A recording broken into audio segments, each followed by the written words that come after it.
L'élève est testé, tenté et examiné par tous les moyens afin de faire ressortir sa vraie nature. C'est une règle inexorable chez nous. Il ne suffit pas de savoir à fond de quoi le Sheila est capable de faire ou de ne pas faire au moment et dans les circonstances pendant la période de probation. Nous devons savoir de quoi il peut devenir capable sous toutes les différentes possibilités. Mahatma K.H. Alors, encore une fois, ils accorderont aux disciples certains pouvoirs pour lesquels ils sont responsables, comme Michel l'a dit hier. Ils doivent donc assurer que ce disciple sera capable de faire face aux circonstances et ne tombera pas dans la tentation. Parce qu'une fois que le disciple a le pouvoir, il est toujours possible pour lui de rompre la connexion avec le maître et de devenir ce que nous appellerions un magicien noir, et parfois cela arrive malheureusement. Et c'est la responsabilité du maître. Dans le processus de probation, ils essaient avec le karma, parce que tout cela revient à réorganiser le karma du disciple. Les maîtres ne cherchent pas à imposer quelque chose qui n'est pas prévu dans le plan, mais plutôt à travailler avec les éléments déjà présents dans le karma. Nous avons tous assez de karma pour que les maîtres puissent générer les situations appropriées. Ils ont amplement de matériel. Ils doivent s'assurer que le disciple ne dépend pas de son ou sa partenaire, ses amis ou sa famille pour faire la bonne chose. Ils doivent aussi s'assurer que l'amour-propre, la peur, l'ambition, l'avarice ou le chagrin ne le mèneront pas sur un mauvais sentier. Le processus de probation, comme dit Maître K.H., vise à couvrir la base et les maîtres disent « Nous ne pouvons jamais être sûrs de la façon dont une personne va réagir. Essentiellement, chaque individu a un élément créatif qui n'est pas mécanique. Donc, peu importe à quel point nous essayons, on ne peut jamais être sûr à 100%. Toutefois, avec cette probation, nous pouvons avoir un niveau de certitude raisonnable et se dire que cette personne a réagi de la bonne manière, que la période de probation est terminée et qu'il ou elle peut être accepté comme disciple. Il y a une responsabilité énorme, presque illimitée, que le professeur doit assumer pour le bien-être du disciple. Du moment où il commence à enseigner, à l'instant où il lui confère des pouvoirs, qu'ils soient psychiques, mentaux ou physiques, il accepte la responsabilité de porter tous les péchés du disciple en lien avec les sciences occultes, que ce soit des péchés d'omission ou de commission, et ça jusqu'à ce que l'initiation fasse du disciple un maître et qu'il prenne à son tour la responsabilité de ceux-ci. Voilà pourquoi les professeurs sont si réticents à prendre des disciples et pourquoi les chélats doivent traverser une probation de 7 ans pour prouver leur disposition et démontrer les qualités nécessaires à maintenir leur sécurité et celle du maître. H.P. Blavatsky. Donc, Sheila est un mot sanskrit qui désigne le disciple et traditionnellement, l'idée est que cette période de probation est de 7 ans. Maintenant, la probation peut être plus longue ou plus courte, c'est une moyenne. Aussi, les épreuves peuvent continuer même lorsque le disciple est accepté. Par exemple, le maître se rend compte que le Sheila, après 3 ans de probation, réagit aux situations de la bonne façon. Il pourrait l'accepter comme disciple. Dans un premier temps, il l'accepte comme disciple sous probation. Lorsque le disciple est accepté, cela ne veut pas dire que les épreuves s'arrêtent, car ces épreuves servent aussi à l'entraînement et à neutraliser le karma des vies antérieures. Donc la période de probation peut être plus courte et la période d'épreuve plus longue que 7 ans, dépendamment des circonstances. Mais de façon générale, les maîtres gardent les chélats en probation pour 7 ans, cela permettant d'avoir une bonne idée si le candidat est disposé à être un disciple ou s'il a encore besoin de préparation. Être disciple. Lorsque le disciple est accepté, il doit former un lien d'unité avec son maître, plus serré que tout ce qui est imaginable ou compréhensible. Le maître cherche à mélanger son aura à celle du disciple pour qu'ainsi ses forces continuent d'agir constamment sans attention particulière de sa part. Tellement parfaite est l'union entre eux que si des événements venaient à perturber les corps inférieurs du disciple, ils affecteraient aussi ceux du maître, et de telles vibrations interféreraient avec le travail de l'adepte sur les plans supérieurs. Lorsque malheureusement cela arrive, le maître doit jeter un voile qui le séparera du disciple le temps que la tempête se calme. C.W. Leadbeater. Donc, l'acceptation d'un disciple par le maître demande cette union étroite qui implique un mélange entre leurs auras au niveau magnétique, non dans un espace. Parce que le disciple devient un canal pour l'énergie du maître. C'est pour cela que l'on dit que lorsqu'il y a un occultiste ou un disciple, cette flamme entoure cette personne parce que c'est le feu qui provient du maître, si on peut dire. Donc, avant que le maître puisse accepter le disciple doit être en harmonie autant qu'il est possible avec le maître. Sinon, le travail que le maître accomplit à des niveaux supérieurs s'en voit interféré par les problèmes du disciple. C'est aussi pourquoi les maîtres font très attention à qui ils prennent en probation et qui ils prennent pour disciples. Encore une fois, si nous reprenons l'analogie du pianiste qui joue tellement bien, cela peut nous sembler bien loin dans le futur, mais ça pourrait aussi nous arriver dans notre vie actuelle. Et si vous n'êtes pas conduit par l'ambition, cela arrive au moment opportun. Et vous serez capable de traverser ces épreuves. Oui, ce sera difficile, oui, ce sera beaucoup de travail, mais ces épreuves peuvent être traversées comme toutes les épreuves dans la vie. Le problème vient avec l'ambition. On s'implique alors dans une situation qui dépasse tellement nos compétences que nous n'avons pas les outils pour la gérer convenablement. C'est pourquoi il est parfaitement correct d'avoir cette aspiration de travailler et de se dévouer pour le maître, mais l'humilité doit toujours être présente.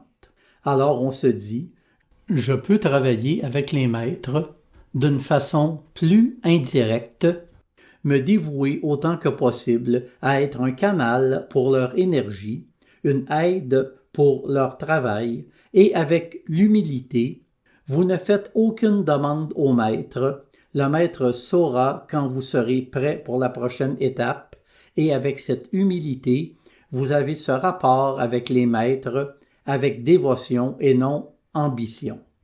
L'objectif mis devant le Shéla n'est pas l'acquisition de pouvoirs psychiques.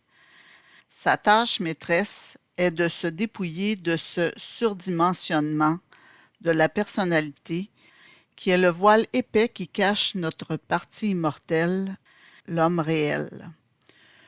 Aussi longtemps qu'il laisse place à ce sentiment, aussi longtemps il se frappera aux portes mêmes de l'occultisme sans pouvoir poursuivre son chemin plus loin. H.P. Blavatsky. Donc, ceci est important. Supposons que le maître vienne et vous dise « Vous êtes maintenant un disciple ». Donc, vous répondez « Très bien. Allez-vous me transmettre la sagesse et me montrer comment développer mes pouvoirs psychiques? Est-ce que je serai admiré? » Non. Maintenant, ce que vous devez faire, la seule chose que vous devez faire, vous devez tout mettre en œuvre pour détruire votre moi personnel, votre ego. La seule tâche du disciple n'est pas d'obtenir plus de sagesse ou de pouvoir, c'est de dépasser l'égocentrisme, l'égoïsme, ce lien avec l'ego. C'est là la mission du disciple, et une fois accomplie, les autres choses viendront, mais jamais sans l'accomplissement de la première étape. Comme le dit Blavatsky, si une personne était acceptée en ne travaillant pas dans cette direction, le titre ne serait que nominal, sans signification réelle. Ce serait un faux disciple, parce que jusqu'à ce qu'il ne fasse ce travail, il ne pourra jamais poursuivre plus loin. Le vrai occultisme ou théosophie est la grande renonciation du soi. Inconditionnel et absolu en pensée et en action, c'est l'altruisme. Et il projette celui qui le pratique en dehors du calcul des rangs de tout être vivant, non pas pour lui, mais pour le monde dans lequel il vit, et ce du moment où il se dévoue à ce travail. Beaucoup est pardonné durant la première année de probation. Aussitôt qu'il est accepté, il doit faire disparaître sa personnalité et il devra devenir une simple force bénéfique de la nature. H.P. Blavatsky. C'est là quelque chose de plutôt naturel pour un candidat apte à cela. Si vous dites ceci à un vrai disciple, il ne le verra pas comme un exploit. C'est l'ordre naturel des choses. Après tout l'entraînement dont nous avons discuté ces derniers jours, c'est ce qui vous amène à ça. Maintenant, si on nous présente cela aujourd'hui, cela paraît très haut et très loin. Mais toutes ces choses viennent naturellement lorsque le moment est venu. Donc tout cela est plus comme une description de l'état naturel d'une personne qui est rendue à cette étape. Au lieu d'être le porte-parole constant de son gourou, il se retrouve davantage laissé à lui-même dans le monde que ceux qui ne sont pas Sheila, et son chemin est parsemé de dangers qui pourraient horrifier beaucoup d'aspirants. Les cas où les maîtres communiquent via un Sheila sont en fait plutôt rares. H.P. Blavatsky. Donc, vous savez, il y a aussi cette fausse idée. Supposons que n'importe qui d'entre nous soit un disciple. Cela ne veut pas dire du tout qu'il aurait plus d'autorité, plus de sagesse, ou que les maîtres sont derrière lui et parlent à travers cette personne. Au contraire, comme le mentionne HPB, une partie d'être un disciple, c'est d'apprendre à se tenir debout sur ses propres pieds. Et plusieurs fois, les maîtres se retirent et laissent les forces agir parce qu'ils entraînent ce disciple. Il y a une phrase dans une des lettres des maîtres où Moria dit « Nous ne sommes pas des infirmières, nous ne sommes pas les parents qui prennent soin et veillent sur ses disciples. Au contraire, nous avons besoin de gens qui peuvent être des meneurs dans le monde, qui sont capables de se tenir par eux-mêmes. » Donc cette idée que les maîtres sont là pour le protéger comme un Père céleste et qu'ils le protégeront des dangers, ce n'est pas là l'idée du point de vue théosophique. Peu importe le karma que nous avons, personne ne peut se débarrasser de ce karma pour nous. Nous devons le faire nous-mêmes et les disciples ne sont pas les porte-paroles des maîtres. C'est cette doctrine pernicieuse de toujours se reposer sur de l'aide extérieure qui mène à l'effondrement physique, moral et spirituel de l'esprit bienveillant, mais faible et déséquilibré. H.P. Blavatsky. Donc, un disciple est exactement le genre de personne qui ne dépendrait pas même des maîtres. Dépendre dans le sens que l'on retrouve parfois dans le New Age, ce genre de maître ascensionné, de Père céleste qui prend soin de vous et vous accorde des choses. Cela pour moi n'est, vous savez, pas vraiment mature.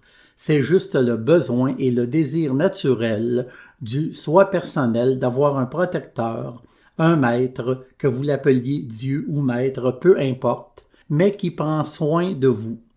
En fait, le disciple, au contraire, est une personne sur qui les gens devraient pouvoir s'appuyer, non quelqu'un qui cherche toujours à s'appuyer sur les maîtres ou quoi que ce soit d'autre qui est à l'extérieur. Et cet effondrement de l'esprit faible et déséquilibré m'amène à l'échec des disciples dont nous avons entendu parler dans la littérature théosophique. Et quand je regarde ces exemples avec attention et que je réfléchis au processus post-mortem et au karma relié à tout ça, je ne sais pas si on peut nécessairement les appeler des échecs. Il doit forcément y avoir une portion de karma liée avec le fait d'emprunter le sentier du disciple et l'interrompre abruptement. Il doit y avoir une sorte de liaison karmique qui est brûlée ou qui est résolue quand un disciple emprunte ce sentier et que cela paraît comme un échec. Mais en fait, c'est simplement la résolution de plus de karma. En effet, l'idée dont on se fait de l'échec n'est pas forcément celle dont on parle ici. Ici, l'échec, c'est simplement d'avoir échoué à demeurer pour la durée de cette vie un disciple en probation parce que, à un certain moment, la personnalité n'en pouvait plus. Et l'échec est simplement une pause pour le moment présent, jusqu'à une prochaine incarnation. Ce pourrait être la prochaine vie ou dans plusieurs vies, dépendant de ce dont l'âme a besoin.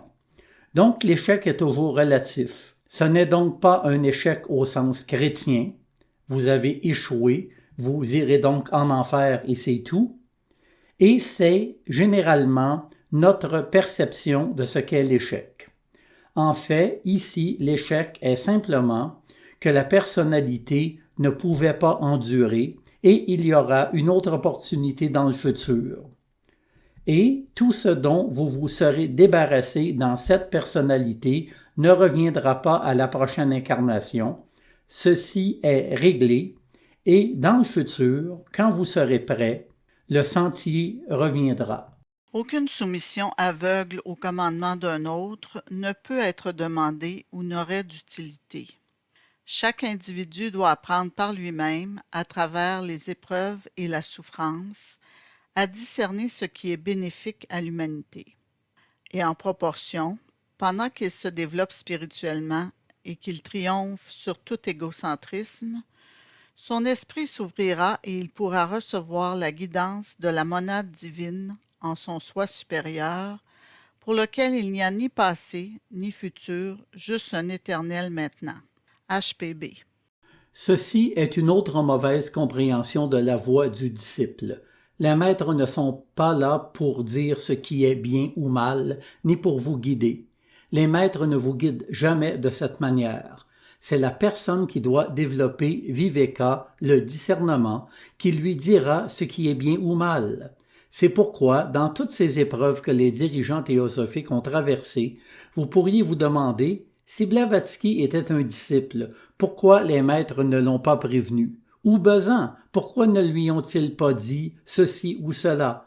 Parce que ce n'est pas comme ça que ces choses fonctionnent. Vous ne pouvez pas aller voir les maîtres en disant « Voici un problème, quelle est la solution que je devrais prendre? » Cependant, le contraire est vrai. C'est vous qui devez trouver la solution, et il y a des cas où ils ont demandé aux maîtres et les réponses des maîtres étaient trompeuses parce que cela fait partie du processus. Exemple avec Krishnamurti. Il était inquiet à propos de son frère Nityan. Il a demandé aux maîtres si Nityan s'en sortirait et les maîtres lui ont répondu qu'il s'en sortirait. Krishnamurti a assumé que cela voulait dire que, puisque Nityan, son frère, était malade, il a donc assumé qu'il serait guéri et qu'il vivrait. Puis, Nityan est mort. Donc ce fut un choc terrible pour Krishnamurti. Et de ce choc, il était sur un bateau, et alors qu'il était dans sa chambre, en détresse, doutant de toutes les choses auxquelles il avait réfléchi, il comprit qu'il recherchait du support psychologique dans sa relation avec les maîtres. Et quand il est descendu du bateau, il a dit « Cet ancien rêve n'est plus. Un nouveau renaît. J'ai fait face à la souffrance et la mort et je les ai défaits. Je suis au-delà de ça maintenant. » Parce qu'il a traversé un processus qui fut accéléré par la confiance mal placée qu'il accordait au maître, par exemple, et tout cela n'est qu'un exemple qu'on retrouve au sein des représentants théosophiques. La situation serait organisée de façon à mettre à l'épreuve vos faiblesses parce qu'il est important de les travailler. Donc, les maîtres ne sont pas là pour vous guider, au contraire. La loge de Londres avait beaucoup de problèmes quand Sinnett était en communication avec les Mahatmas. Je crois que c'était la loge de Londres ou peut-être une ancienne loge, et Sinnett demandait de l'aide pour résoudre la situation. Et les maîtres ont répondu: non seulement nous n'essayons pas de prévenir la crise, mais nous attisons le feu activement, parce que c'est ainsi que vous allez grandir. Nous voulons voir comment vous réglerez ça, comment vous allez le gérer. Donc, non seulement nous n'aidons pas, mais nous attisons le problème. Maintenant, pour suivre le sentier de l'occultisme, avoir un maître est une condition indispensable. Même dans ce cas, le maître ne peut rien conférer au disciple par grâce. Il est ici parce que le disciple a commencé un travail avec des forces dont il n'a aucune connaissance, parce que le disciple est introduit par le maître à un monde qui jusqu'à présent lui était inconnu, donc il a besoin de la guidance de quelqu'un. Le rôle du maître ou du guide est d'ajuster le progrès du disciple, ce n'est pas de le ralentir ou de le pousser en avant. HPB. Le travail du maître n'est pas d'indiquer au disciple ce qui est vrai ou faux. Ce n'est pas de lui enseigner des concepts.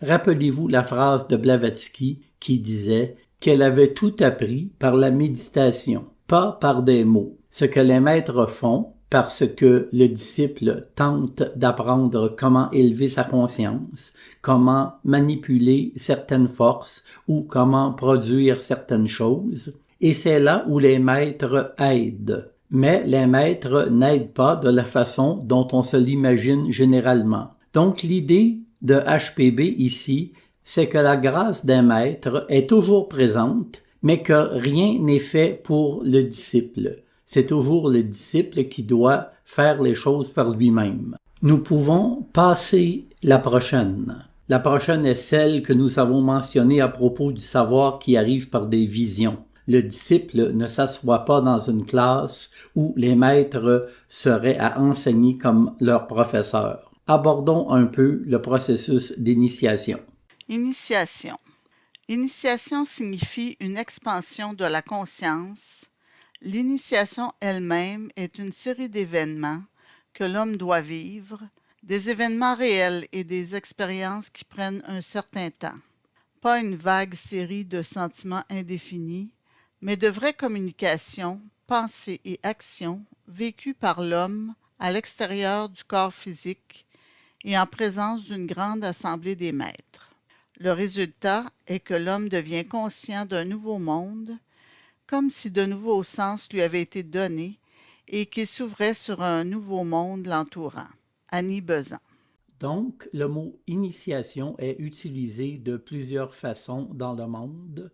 Nous devons nous rappeler qu'aucun mot n'a de définition absolue.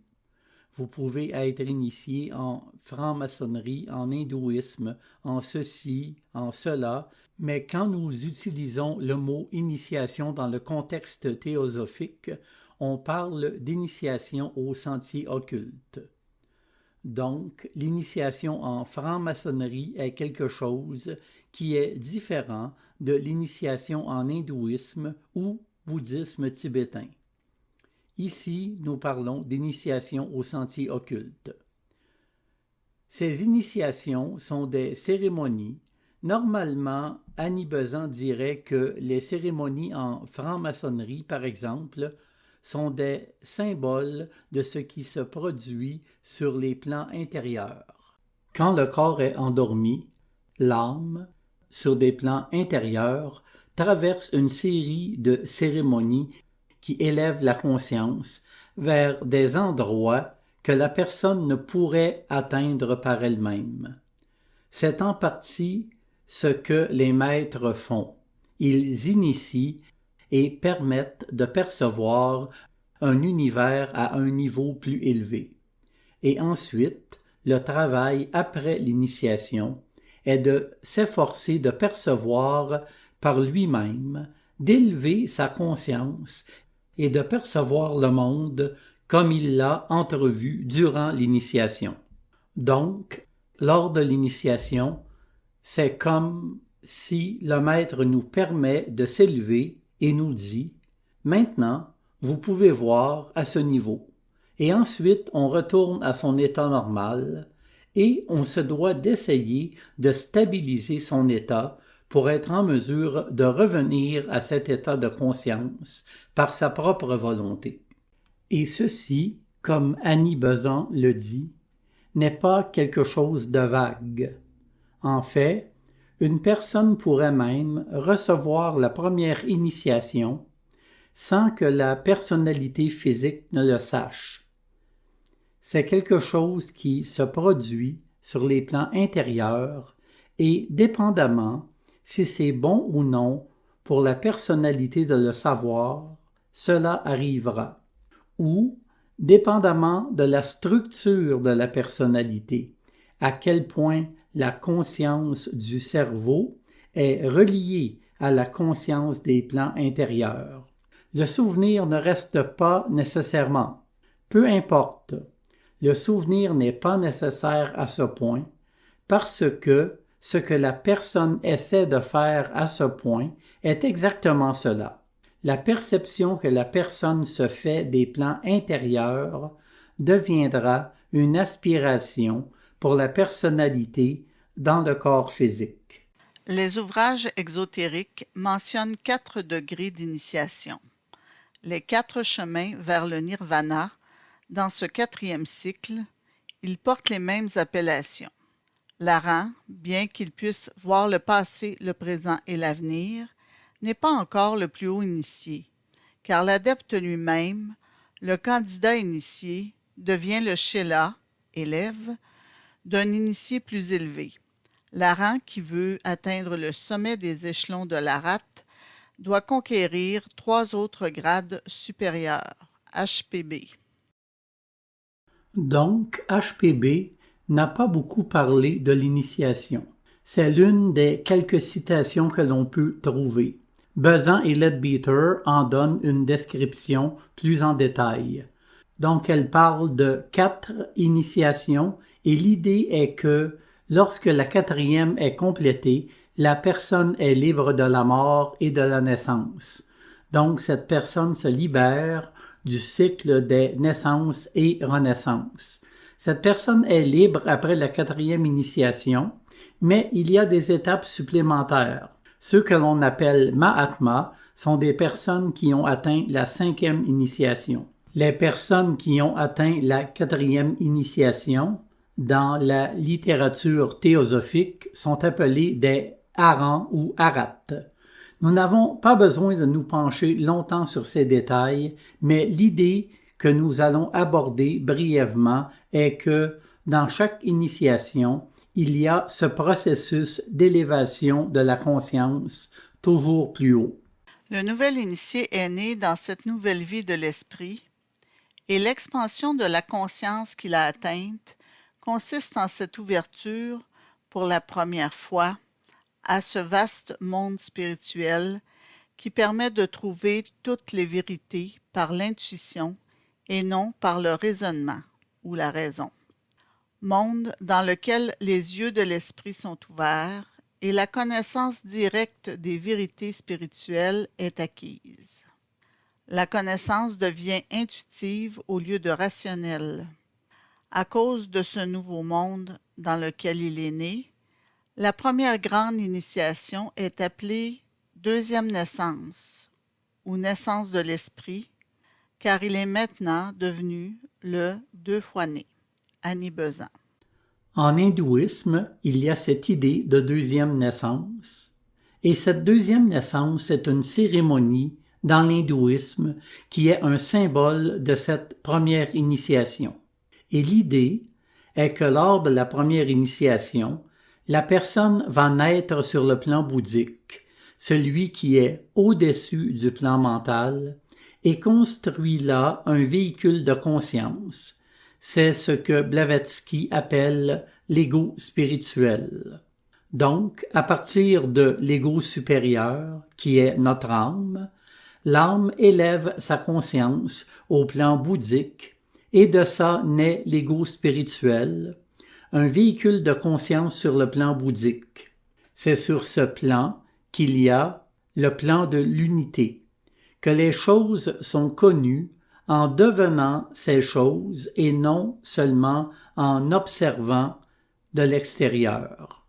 Et dans la première initiation, nous avons un aperçu de l'univers du point de vue du plan bouddhique. Et maintenant, ce que le disciple doit faire, c'est de stabiliser cet état de conscience bouddhique qu'il développera peu à peu. Cela peut prendre plus d'une vie entre la première et la deuxième initiation. C'est un gros travail du point de vue de disciple de stabiliser sa conscience sur ce plan. L'ego supérieur, ayant amené le soi inférieur en harmonie avec lui, cherche à s'élever dans le plan bouddhique, le plan de l'unité. C'est seulement de cette façon que l'homme peut commencer à se séparer de l'illusion du soi qui s'interpose dans le chemin de ses progrès futurs. Et c'est pourquoi l'expérience bouddhique est nécessaire lors de la première initiation. C.W. Leadbeater. Ayant passé la première initiation et étant consciemment entré dans le plan bouddhique, ce travail de développement de soi, dans tous les sous-plans, s'étale devant le candidat dans le but de se débarrasser des 3 grandes entraves, comme elles sont appelées techniquement, qui limitent son progrès futur. C.W. Leadbeater. Donc, cette idée de plan dans la théosophie est qu'il y a des niveaux ou des sous-plans. Le premier aperçu de l'unité que nous avons sur le plan bouddhique sera le plus bas des sous-plans. C'est l'unité, mais le type le plus primitif d'unité qu'on peut ressentir. Ensuite, il y a un travail pour aller plus profondément dans ce sentiment d'unité qui est perçu comme s'élever toujours plus haut dans le plan bouddhique. Donc, à partir de la première, deuxième et troisième initiation, il y a ce travail de toujours aller plus profond dans l'expérience bouddhique. Le progrès entre la première initiation et la deuxième dépend de la transcendance des 3 grandes entraves que nous avons ici. Avant la deuxième initiation, il doit se débarrasser des 3 entraves qui sont l'illusion du soi, le doute et l'incertitude à propos des lois fondamentales du karma et de la réincarnation, etc., la superstition, l'idée qu'une religion, qu'un rite ou une cérémonie particulière soit indispensable. Donc, en premier, l'illusion du soi, l'idée que nous sommes ce soi personnel. Et cela arrive naturellement avec l'entrée sur le plan bouddhique. Puis, le doute et l'incertitude à propos du karma et de la réincarnation. Ce n'est pas seulement que je suis sûr que le karma et la réincarnation existent, c'est d'en avoir la certitude par la perception directe sur les plans intérieurs pour que dans votre vie, il ne vous arrive jamais à l'esprit que ce que vous traversez devrait être évité, que vous devriez traiter la vie de manière à ne pas traverser tout ça. Vous savez parfaitement bien que tout ceci est exactement ce qui doit se passer pour vous, que tout ça est juste, puis il n'y a aucun attachement au corps physique, car vous connaissez la réincarnation, pas juste comme un concept, mais parce que vous l'avez vu sur les plans intérieurs. Donc, qu'arrive-t-il au soi personnel? Vous savez que Pablo n'est pas réel, que vous n'êtes pas Pablo, ou peu importe qui est votre personnalité. Vous n'avez aucun intérêt à faire bénéficier cette personnalité plus que d'autres personnalités, car c'est l'âme qui se réincarne, pas la personnalité. Donc, toutes ces perceptions doivent être très clairement présentes avant la deuxième initiation. Et la dernière, la superstition, est de réaliser que plusieurs chemins possèdent des vérités. Pas que tout est vrai dans tous les chemins, mais que tous les chemins ont des vérités et qu'il n'y a pas qu'un seul chemin.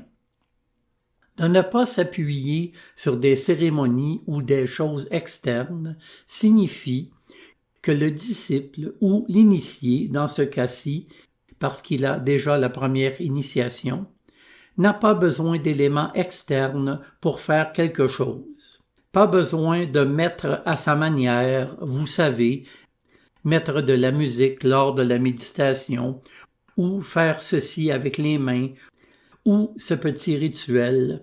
La conscience est capable d'accomplir ce qu'elle a à accomplir sans regard aux circonstances externes. Vous n'avez pas à vous asseoir sur ce coussin particulier, pas besoin d'avoir un environnement particulier. Vous n'avez pas à faire cette cérémonie pour stimuler le pouvoir de votre volonté. C'est ça l'idée de l'indépendance face aux éléments externes.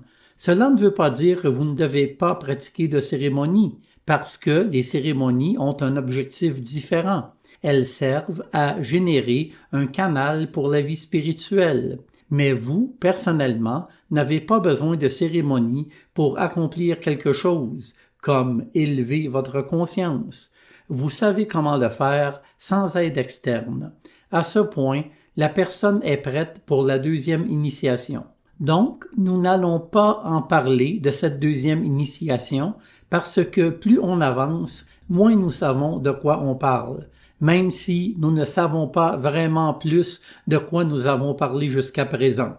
Mais, juste pour avoir une idée, voici une description de la deuxième initiation. La deuxième initiation. Un très grand développement et une expansion du corps mental ou le baptême pour les chrétiens. Besant et Leadbeater ont fait un parallèle entre les initiations et les grands événements de la vie de Jésus. Donc, la première initiation est la naissance de Jésus, la deuxième est le baptême, quand le Saint-Esprit est descendu en lui, et qu'ensuite il a commencé à faire des miracles. Donc, après la deuxième initiation, tous les pouvoirs psychiques commencent à transparaître à travers la personnalité. Avant la deuxième initiation, une personne peut ou peut ne pas avoir de pouvoir psychique, mais entre la deuxième et la troisième, tout ce qu'est le corps mental commence à changer pour devenir le véhicule des pouvoirs dans la monade ou l'esprit. Et alors, une partie du travail de l'initié est d'amener cela dans le cerveau et dans la personnalité pour que tous ces pouvoirs se manifestent sur le plan physique. La troisième initiation. L'ego supérieur est amené en contact plus rapproché avec la monade, la transfiguration. Avant la première initiation, le soi inférieur et le soi supérieur doivent être un. Dans le sens que le soi inférieur n'a pas de volonté propre, il n'est qu'un véhicule pour l'ego supérieur. Puis, dans la troisième initiation, même l'ego supérieur est uni avec la monade, ou du moins, il y a transcendance.